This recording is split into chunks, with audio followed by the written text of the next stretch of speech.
Bonjour tout le monde, bonjour à tous, bonjour à toutes. Merci d'être présents aujourd'hui avec nous. On va commencer tranquillement par des petites consignes. Bienvenue au webinaire organisé par l'Institut canadien de recherche et de traitement en sécurité publique, situé à l'Université de Regina. Le webinaire s'intitule PSPNet, suivre le processus d'un client de l'inscription à la fin de la démarche, un exemple clinique de la thérapie cognitive et comportementale sur Internet, présenté par Dr Amélie Fournier. Mais avant, on va passer par quelques petits points techniques, s'il vous plaît. Donc voilà, afin de limiter le bruit ambiant et l'accrochage acoustique durant la présentation, vous êtes tous en mode écoute. La séance d'aujourd'hui est enregistrée et une copie de l'enregistrement sera envoyée par courriel. Donc, vous avez donné votre courriel. Ça vous sera envoyé très bientôt. Et vous pouvez utiliser la boîte de questions qui est dans le panel gris que vous voyez. Tout au long de la présentation, vous pouvez donc écrire vos questions et on passera aux questions après la présentation. Et certaines organisations bloquent l'accès à la fenêtre de lancement GoToWebinar. Donc, si vous avez des difficultés à entendre ou à visionner la séance, vous pourriez devoir nous joindre par téléphone. Donc, on vous a donné le téléphone dans une invitation courriel. Donc, ça, c'est pour les remarques techniques. Mais avant cela, quelques mots sur Dr Fournier. Donc, Dr Amélie Fournier, notre présentatrice aujourd'hui, est psychologue, membre de l'Ordre des psychologues du Québec et du Collège des psychologues en Saskatchewan et au Nouveau-Brunswick.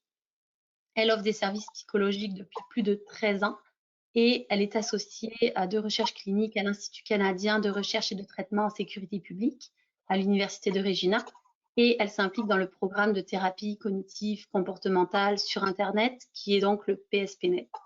Et elle collabore aussi à la recherche de l'étude longitudinale de la GRC sur le trouble de stress post-traumatique.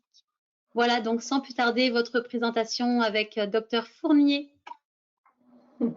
Merci Jeanne, bonjour tout le monde. Donc, je vais partager mon écran de maintenant. Je vais juste m'assurer que vous voyez bien la présentation. Et donc, merci d'être avec nous cet après-midi. C'est un plaisir, toujours un plaisir de parler du PSPNet, de le faire connaître davantage. Donc, ça fait déjà 3 ans que j'y suis investie à temps plein avec tout mon cœur. Donc, je vais vous amener cet après-midi à suivre le processus d'un client, vraiment de l'inscription à la fin de la démarche.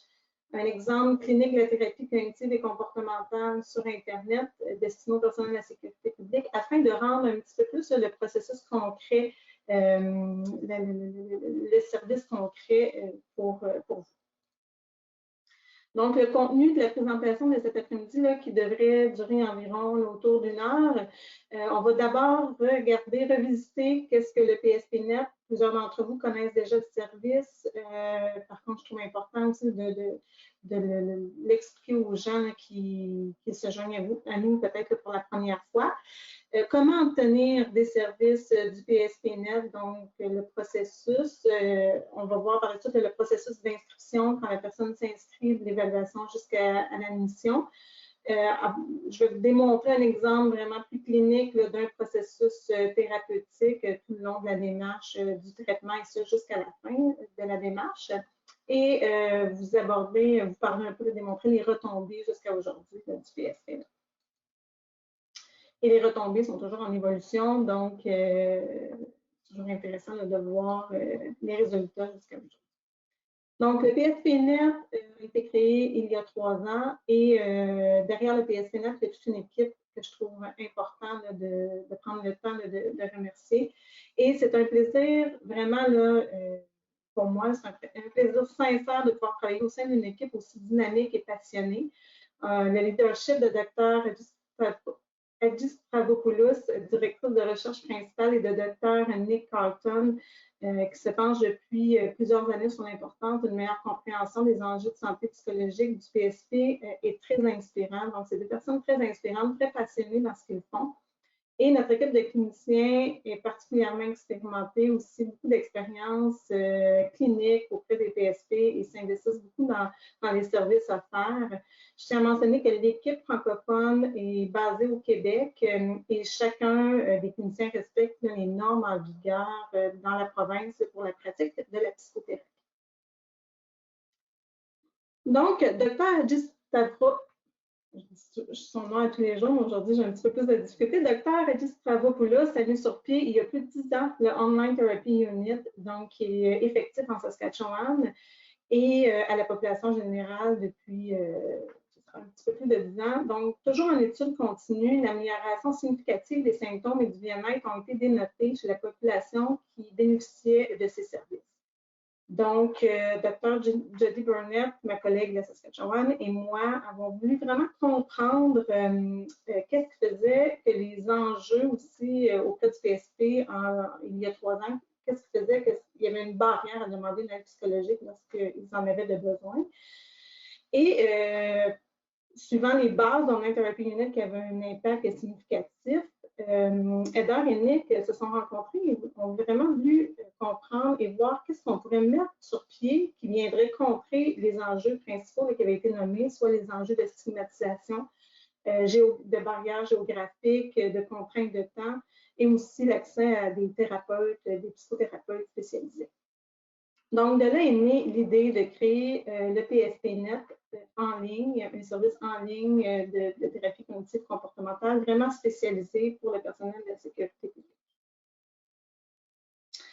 Donc, à qui s'adresse le service? Un rappel, c'est tous les différents membres du personnel de la sécurité publique des différents secteurs, donc les services policiers, pompiers, les services les coopératives, les paramédics, travailleurs correctionnels, services frontaliers et communicateurs de la sécurité publique.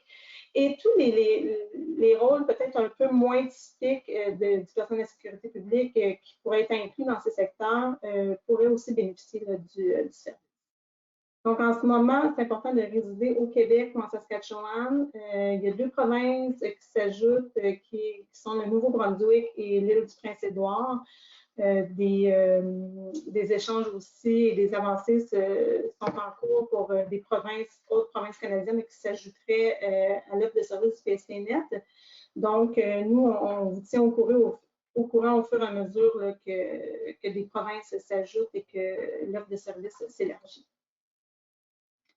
C'est important de rappeler pour ceux qui connaissent déjà le service ou de préciser pour les autres là, qui sont nouveaux auprès du PSPNet que c'est un service qui est gratuit, qui est facilement accessible pour la majorité des gens aujourd'hui parce que la majorité ont accès à un téléphone, une tablette, un ordinateur.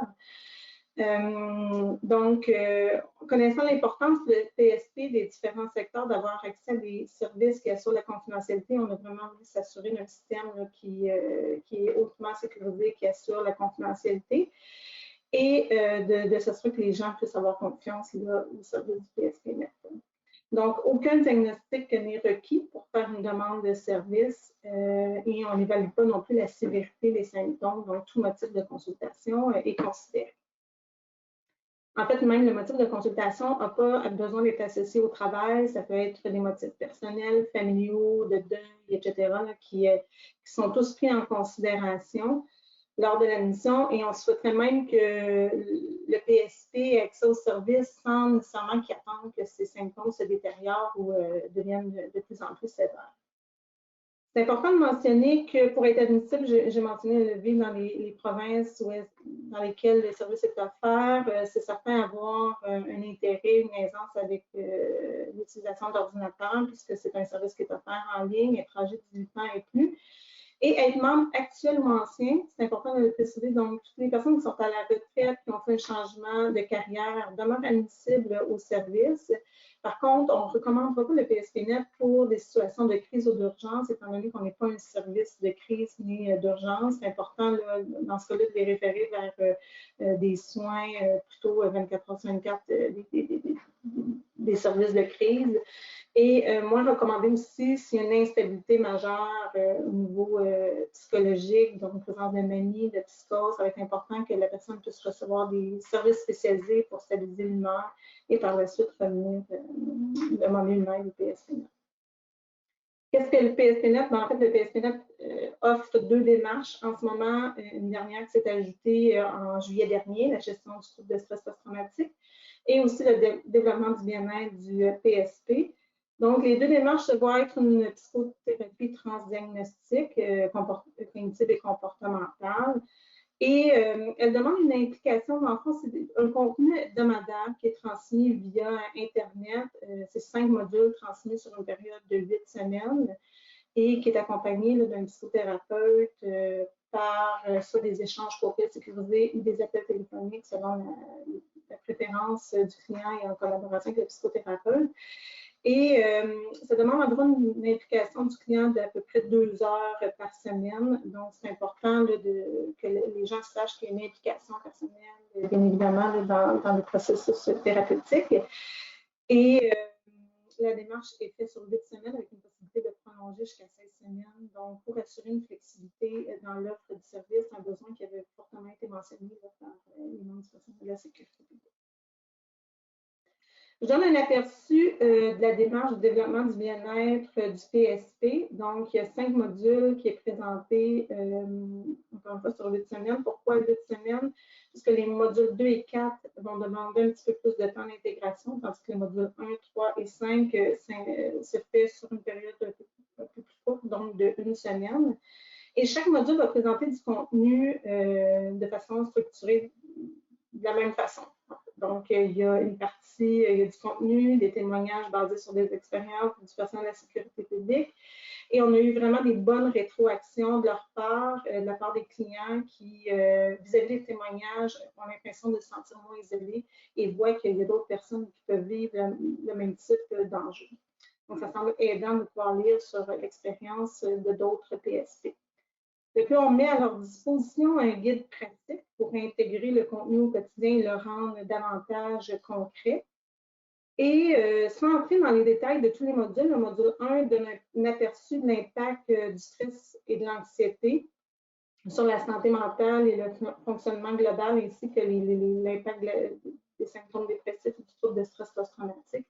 Et on va vraiment illustrer 3 types de symptômes qui sont les pensées nuisibles, les symptômes physiques et les comportements défavorables. Donc, ces 3 symptômes interagissent entre eux et forment un cycle de symptômes. Donc, on les guide à reconnaître leur propre cycle de symptômes personnels et particuliers. Quant au module 2, on va se concentrer davantage, emmener le client à se concentrer davantage sur les répercussions des pensées sur les symptômes émotionnels et les comportements. Donc, on tente d'expliquer de façon détaillée le rôle que peuvent avoir les pensées nuisibles ou irréalistes qui sont souvent automatiques. Nos pensées, on ne s'en rend pas compte, mais ils sont constamment présents, sont en action et très vivants là, au quotidien dans tout ce qu'on fait. Donc, ils sont souvent automatiques, on en est peu conscient et vont jouer un rôle important dans l'escalade du cycle des symptômes. Donc, on va expliquer et intégrer l'utilisation de la technique de reformulation de la restructuration cognitive pour devenir un petit peu plus conscient de la nature de ces pensées. Et lors du module 3, on amène les gens à s'attarder davantage sur leurs symptômes physiques. Donc, le stress, l'anxiété, la dépression, les traumatismes entraînent souvent des symptômes physiques intenses et désagréables qui vont soit se manifester sous forme de surstimulation ou de sous-stimulation. Donc, on démystifie ces deux effets. Et on va approfondir des techniques précises comme la respiration contrôlée et la planification d'activités. Lors du module 3, on décrit l'importance de reconnaître les comportements des victimes de protection dans le but de se protéger pour amener la personne à favoriser un peu plus de l'exposition graduelle et à se départir un peu de ces comportements des victimes de protection qui sont plus nécessairement réalistes ou nécessaires. Et le module 5 vise à les amener à comprendre les régressions ainsi que la façon dont elles entravent les progrès et nuisent au bien-être. Les régressions, c'est normal, ça arrive et ça va sûrement arriver. Par contre, quand on en est conscient, on a un petit peu plus de pouvoir sur la régression, on peut y amener des actions bien concrètes et on va justement aider, accompagner les gens là, à planifier un peu un plan s'il y a présence de régression pour y remédier le plus rapidement possible. voyez à la droite des documents complémentaires qui ont été ajoutés, qui sont complémentaires à ce qui est décrit lors des modules et auxquels le PSP peut choisir selon ses enjeux, ce qu'il a le goût d'approfondir davantage et qui l'accompagne et qui devient un outil aussi fort apprécié de leur part. On retrouve le même type de module au niveau de la démarche gestion du trouble de stress post-traumatique. La différence, c'est l'ordre dans lequel on va les présenter, puisque, en fait, lors de troubles de stress post-traumatique, les symptômes physiques sont souvent à l'avant-plan. Donc, les gens, on va les aborder plus rapidement à la démarche. Et aussi, malgré le fait que c'est des modules sensiblement qui se ressemblent et qui sont sur la même structure, c'est vraiment focalisé sur les symptômes de stress post-traumatique. Et c'est lors de l'évaluation que, si je reprends où est-ce que j'étais, en fait, c'est ça, au niveau du trouble de stress post-traumatique, c'est l'ordre qui va changer et c'est lors de l'évaluation téléphonique s'il y a la présence à l'avant-plan de symptômes associés au stress post-traumatique et qu'il s'agit des objectifs et les motifs de consultation principale de la personne, elle peut être inscrite à cette démarche. Donc, prochaine slide 12. Je vais vous accompagner dans l'inscription, slide 13, d'un compte personnel. Donc, vous avez seulement à aller sur notre site web, slide 14. Vous pouvez voir sur le site web à notre adresse courriel www.pspnet.ca. Dès que vous entrez sur la page francophone, il y a un onglet à votre droite qui est Mon compte. Donc, vous cliquez sur Mon compte, slide 15. Et en cliquant sur le compte, ils vont vous demander des données personnelles comme votre adresse courriel, votre nom de famille. Donc, après avoir donné ces informations-là, vous allez recevoir un lien à votre adresse courriel fournie. C'est important de cliquer sur ce lien-là pour activer officiellement votre compte. Et par la suite, vous pourrez vous connecter à votre nouveau compte à partir du nom d'utilisateur qui vous aura été remis par le système. 16. Donc, lorsque le compte a été créé, j'étais un petit peu plus vite, c'est ça, il vous envoie un lien, 17, et on vous demande de faire le choix du langage. Donc, vous choisissez votre langue de préférence, qui peut être en anglais, en français. Ce qui est important, c'est de choisir cette langue-là, mais pour tout le long du processus. Donc, si vous complétez la préévaluation en français, on va vous demander aussi là, préférablement d'avoir l'entretien téléphonique en français et de suivre la démarche en français, au même titre là, si vous choisissez la langue anglophone. 18. Donc, dès que vous avez créé votre compte et que vous entrez dans votre nouveau compte personnel, le système vous envoie des formulaires. Donc, vous êtes inscrit et vous pouvez déjà débuter la préévaluation. Le PSP peut déjà débuter la préévaluation. Donc, le premier questionnaire à compléter, c'est vraiment le formulaire de consentement qui est notre processus de consentement. Et lorsque vous cliquez et que vous acceptez, donc vous consentez à recevoir des services du PSPNet selon les paramètres qui vous sont décrits. Lorsque le consentement est fait, 19, vous aurez alors accès, le PSP a alors accès à tous les formulaires à compléter. Ça peut sembler laborieux et être impressionnant lorsque les gens reçoivent les questionnaires, mais c'est vraiment semblable à un processus qui est plus traditionnel en face à face. C'est important là, pour le clinicien, le psychologue, le psychothérapeute de pouvoir là, prendre le temps de bien vous connaître et de faire ce processus un peu de préévaluation. 20. Donc, lorsque vos questionnaires sont tous complétés, vous aurez une fenêtre, il y a une fenêtre qui s'ouvre pour le PSP pour vraiment prévoir une entrevue téléphonique au moment qui lui semble le plus opportun. Donc, choisis la personne et c'est seulement les personnes de langue du langage choisi là, qui va apparaître dans le calendrier. Donc, il n'y a pas de confusion à ce niveau-là. Et le rendez-vous est pris, le professionnel reçoit aussi là, un rappel de ce rendez-vous qui est prévu. 21. De toute façon, s'il y a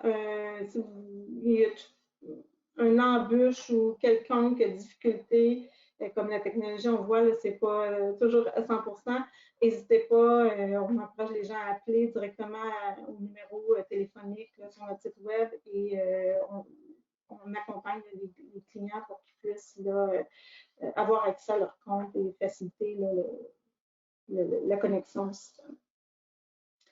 Donc, lors de la prise de rendez-vous, on vous redemande le langage de votre choix. 22. Et pour un petit rappel, dans le fond, en résumé, c'est qu'il y a une pré-évaluation, une instruction en ligne qui se fait, des questionnaires qui demandent entre 45 minutes, 1 heure ou plus là, à compléter. Et vraiment important pour nous que le PSP qui demande les services n'ait pas de temps d'attente. Donc, dès que c'est complété, on se garde un 2 jours ouvrable pour consulter les questionnaires et sur le calendrier, la personne se voit en mesure de pouvoir planifier son rendez-vous téléphonique après ces 2 jours ouvrables-là. Et lors de l'entrevue téléphonique, c'est vraiment, on revoit les symptômes qui ont été rapportés, on approfondit peut-être, clarifie certains points qui ont été soulevés lors des questionnaires. On va aborder aussi les antécédents, les suivants antérieurs, évaluer le risque suicidaire lors de la demande d'aide.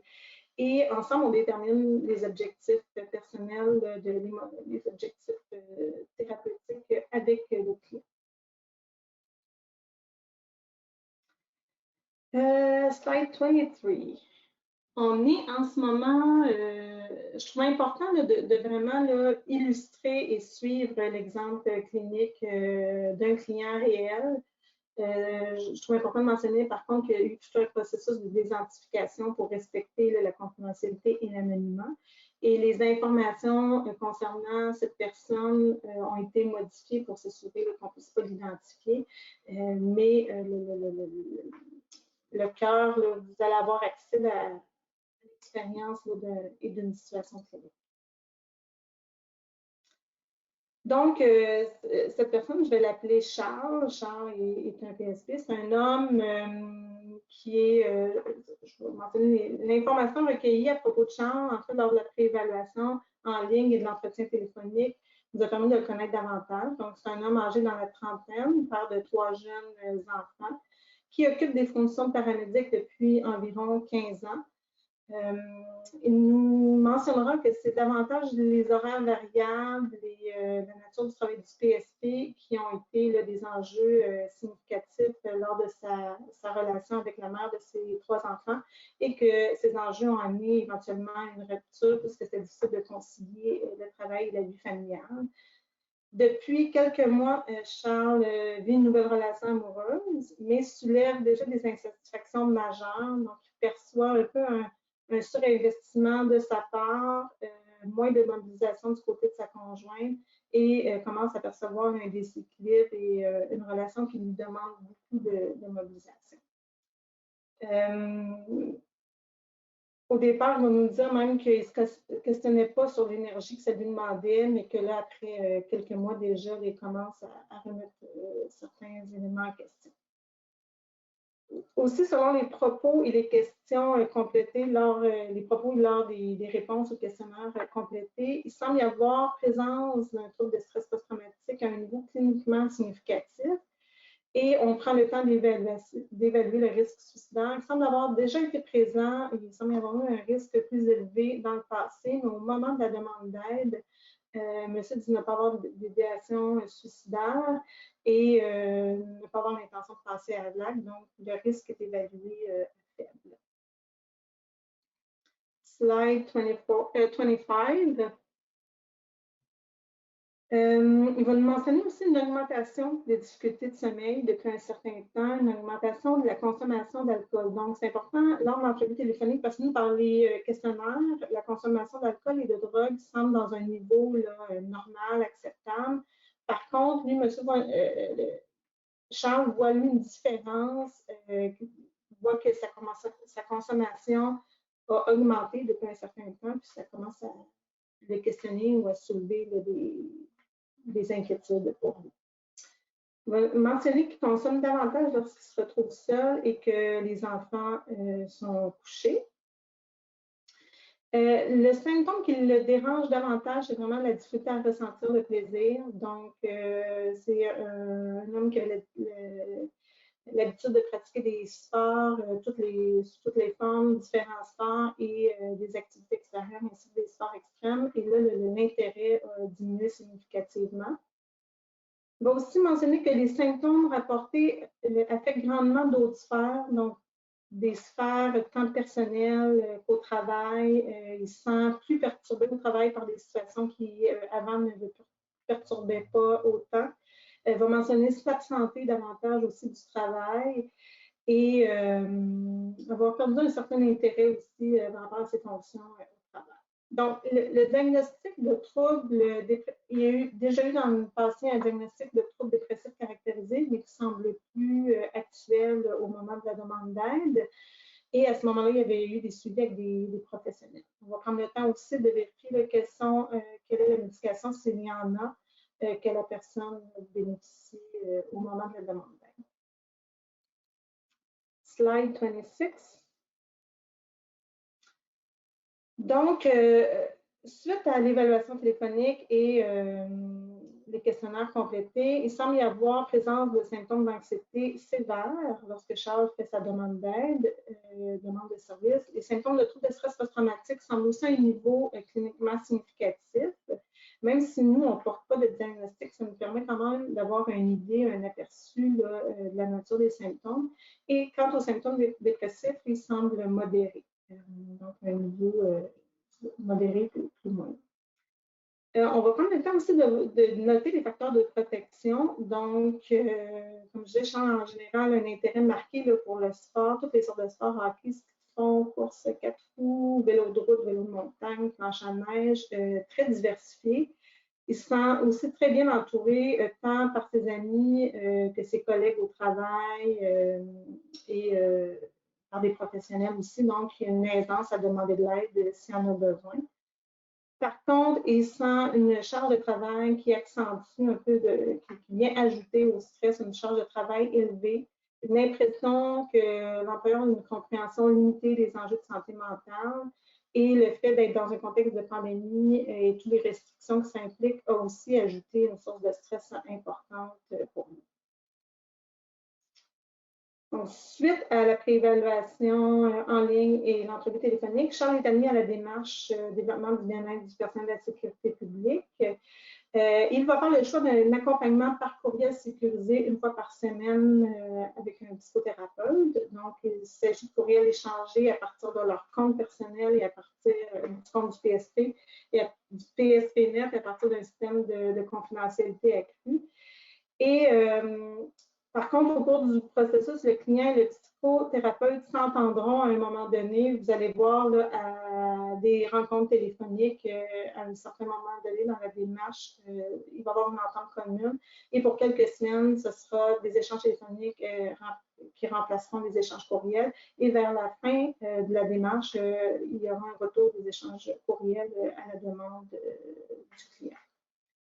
Donc, Charles aura complété, quant à lui, la démarche en 8 semaines. Et à chaque semaine, on demande au PSP de remplir des questionnaires 28, slide 28. On demande aux gens de compléter des questionnaires pour suivre une évolution de leurs symptômes. Donc, ces questionnaires prennent environ 5 minutes. On ne porte pas de diagnostic, comme je vous mentionnais, mais ça nous aide vraiment, nous, à suivre l'évolution du client.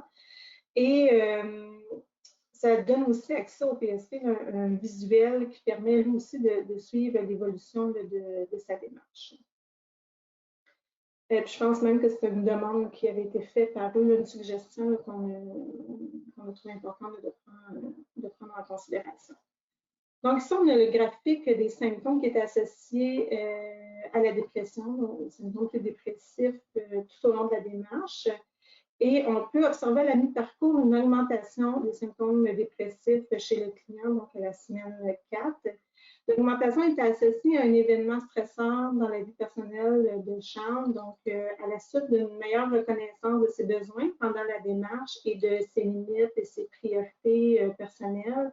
Charles avait fait le choix de mettre un terme à sa relation amoureuse.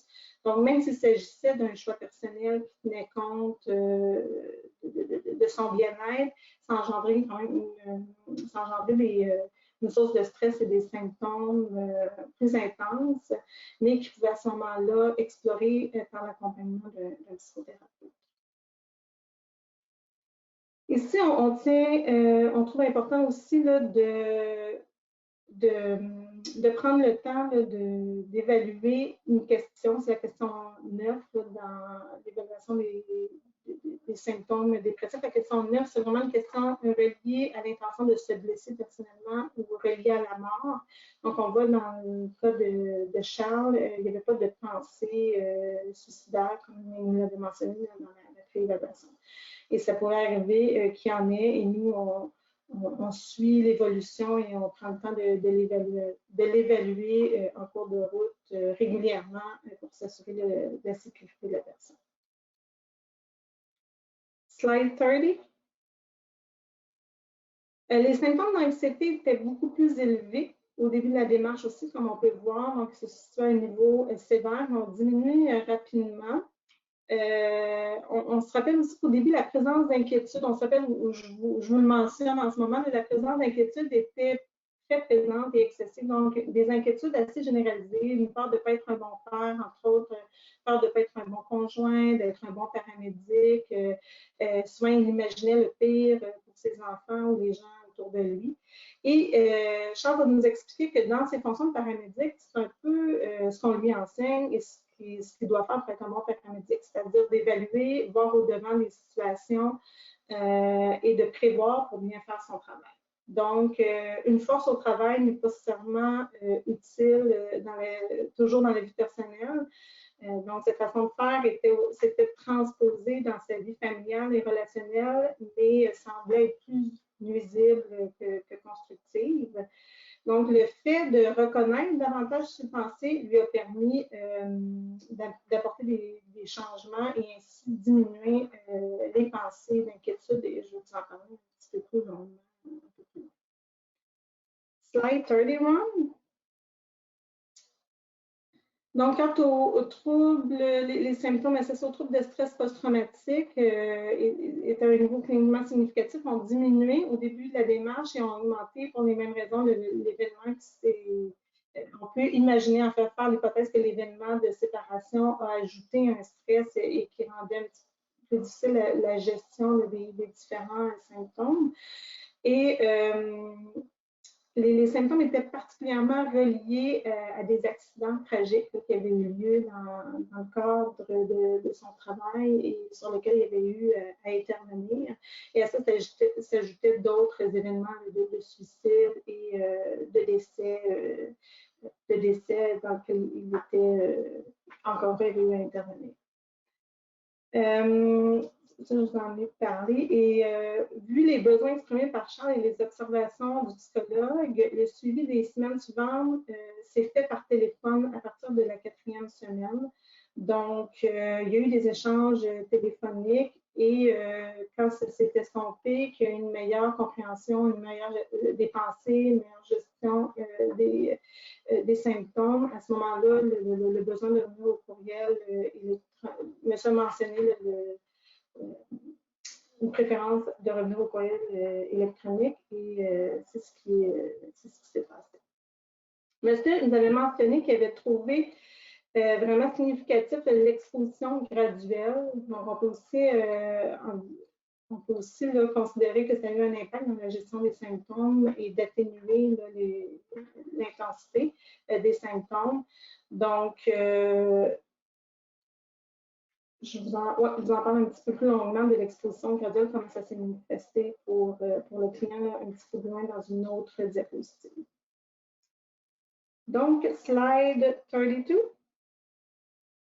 Ici, on accède à une auto-évaluation de la part du client de sa progression. Donc, on leur demande une rétroaction écrite et dans des questionnaires.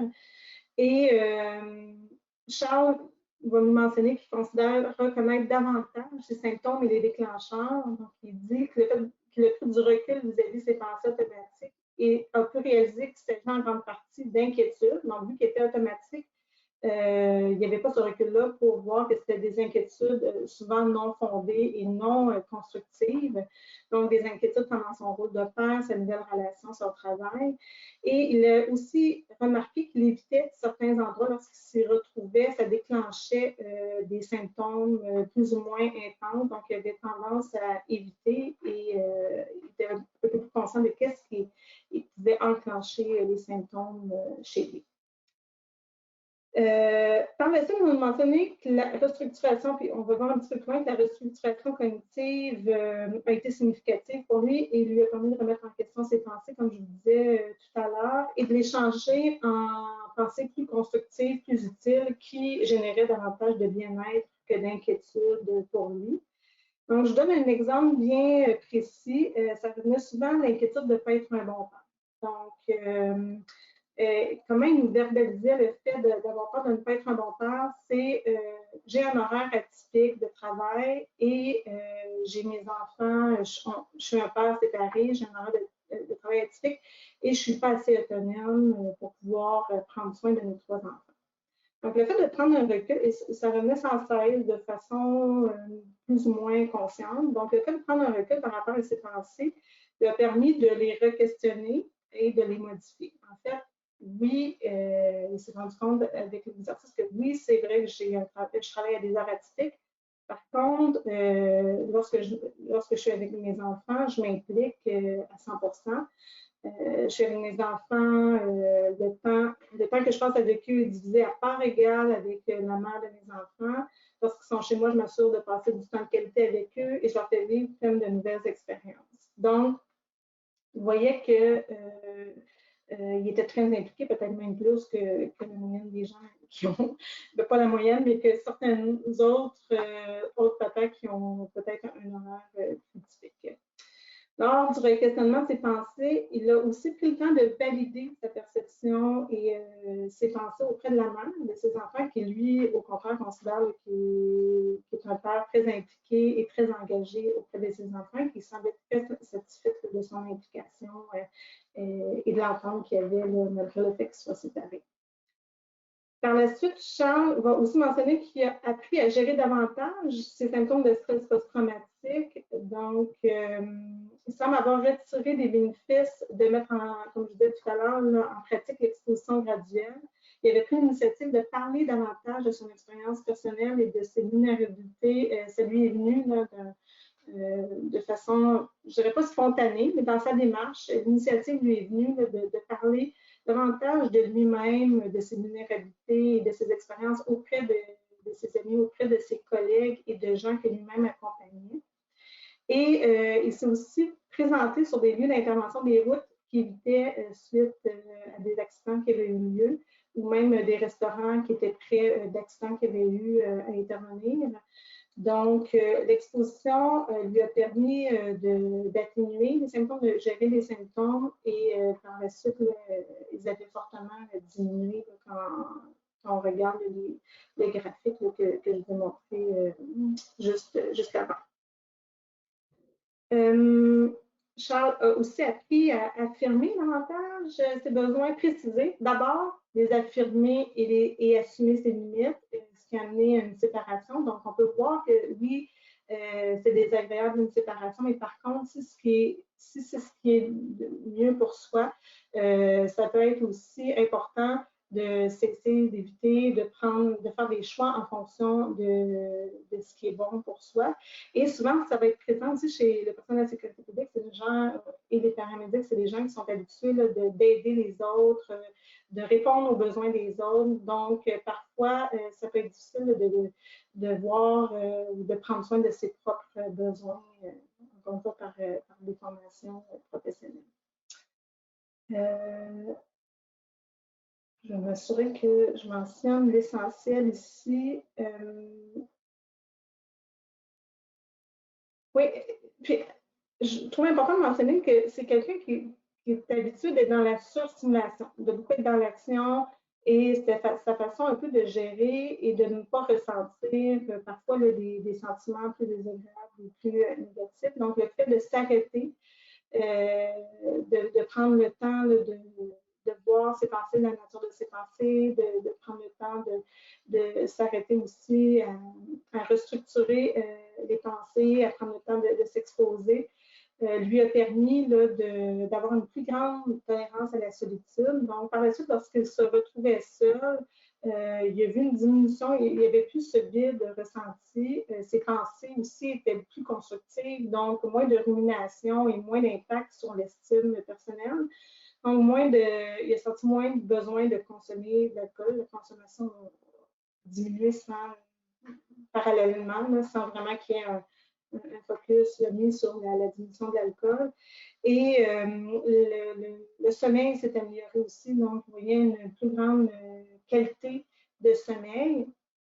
Et vers la fin, il avait repris aussi l'exercice des sports qui l'intéressaient, donc de façon graduelle, sans y aller à fond, à 100% comme il l'avait déjà fait, mais de le réintégrer au quotidien et qu'il y ait une balance là, entre le temps de prendre un arrêt pour soi et de faire du sport aussi. Slide 33.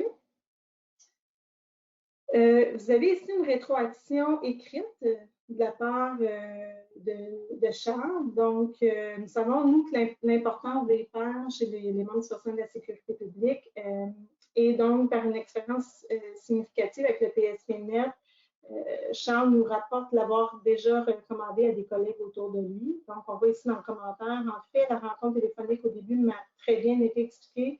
Nous devons faire une bonne introspection nous-mêmes et nous devons faire pour nous. J'en ai parlé à plusieurs collègues. Et les documents complémentaires sont très pertinents et ma psy du programme était très bonne. J'ai pu revoir mes pensées et travailler sur mon PSPT. Et on voit là au niveau des techniques qui ont été perçues les plus utiles pour Charles, c'est la restructuration cognitive et l'exposition graduelle. Même si on demande la technique, mais Charles en a nommé deux. Donc, pour nous, le fait qu'il ait recommandé à des collègues, à son tour, sans le savoir, il aide les gens à demander de l'aide en les encourageant à aller chercher du soutien aux besoins, ce qui est très significatif. Et on peut voir l'impact quand une personne va mieux, l'impact est non seulement sur la personne elle-même, mais un effet qui est élargi, qui peut avoir un impact aussi autour d'elle, tant au niveau familial qu'au niveau de ses collègues qui pourront peut-être être encouragés aussi à demander de l'aide. Et pour nous, dans l'équipe, on connaît la réalité des membres du personnel de la sécurité publique et c'est vraiment plus qu'important, primordial pour nous qu'ils puissent se sentir en confiance dans les services qu'on a. Slide 34, là, je vous donne un aspect de l'évaluation qu'on leur demande, nous, de la rétroaction qu'on leur demande. Donc, ici, est-ce que vous êtes satisfait de la démarche? Très satisfait. Votre niveau de satisfaction du site web, on leur a une question là-dessus aussi. Et tout ça est important pour que nous, on puisse apporter des changements nécessaires et toujours optimiser le PSPNet. La qualité des modules, présenter des guides pratiques pour Charles, c'était très satisfaisant et il le recommanderait à un ami. 35. Considérer que ça valait la peine, le temps que la démarche en valait la peine. Et j'ai appris de nouvelles choses sur moi-même, j'ai développé des trucs. Et en plus, la thérapie est arrivée au moment où je voulais recevoir de l'aide. Donc, merci. Et ce qu'on trouve aussi important, c'est quand leur confiance de gérer leurs symptômes à la suite de la démarche est augmentée. Pour Charles, c'était augmenté, considéré que c'était augmenté. Et il sentait aussi une motivation augmentée à aller chercher de l'aide dans le futur si un besoin autre se manifestait. Slide 36. Même chose, il a trouvé son psychothérapeute bien informé, compétent, fortement d'accord. La satisfaction, on va demander la satisfaction au niveau des échanges courriels. Ici, c'était très satisfaisant. Au niveau des appels téléphoniques, encore une fois, très satisfaisant de la part pour Charles. Slide 37. Ici, quelques retombées justement du PSPNet, les statistiques en ce moment. Donc, 342 personnes ont pu recevoir une entrevue téléphonique. De ces 342, tant en Saskatchewan qu'au Québec, 320 ont été admis à l'une des deux démarches. Au Québec, 80% ont complété à 100% les modules. Donc, c'est très significatif parce que même dans une thérapie plus conventionnelle, il va toujours y avoir des abandons, donc 80%, c'est très élevé. Et 8% vont arrêter la démarche pour des raisons personnelles, un changement dans leur horaire, leur disponibilité qui est différente comparativement au moment où on fait une demande de service. Ici, on voit encore des taux de satisfaction. Je dirais là, au Québec, c'est même 100% pour ça valait la peine. Je le réfère à un ami. Au niveau aussi des changements cliniques, il y a une augmentation et des changements significatifs qui permettent une diminution, une atténuation des symptômes reliés à la dépression, l'anxiété autour de stress post-traumatique.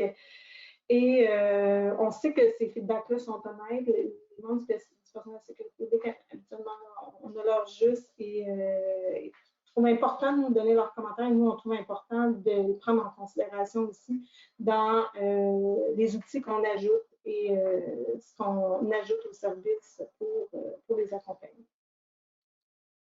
Slide 39. Donc, je suis à la fin de la présentation. Je suis désolée pour peut-être les embûches techniques. C'est la première fois que ça arrive là, que la présentation des diapositives ne suit pas. Mais je suis vraiment contente de pouvoir vous avoir illustré un petit peu plus en détail, un petit peu plus concrètement, c'est quoi le service, les démarches qu'on offre au PSPNet. Et je demeure disponible en ce moment pour toute question. Il y a une période de questions qui vous est offerte, que vous pouvez communiquer dans la boîte.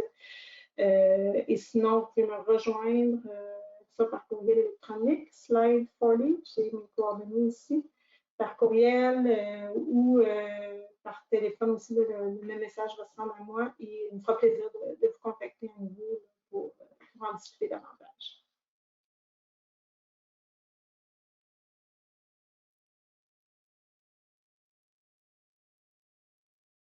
Est-ce qu'il y a des questions?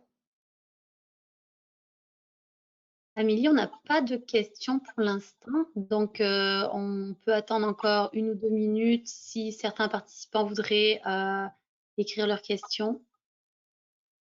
Sinon, on s'excuse encore pour le pépin technique.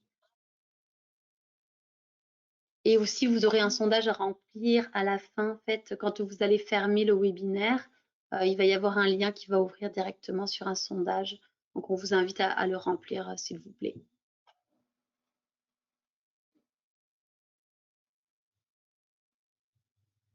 Fait que toujours pas de questions, Amélie.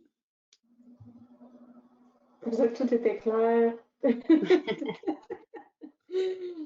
Mais des fois, les questions viennent après aussi, donc n'hésitez pas si vous avez besoin de vous contacter ou de me rejoindre.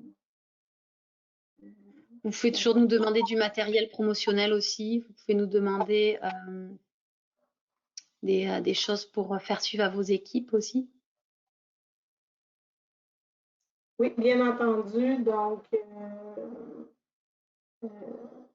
contactez-moi et encore une fois, merci. Désolée pour les pépins techniques. Et,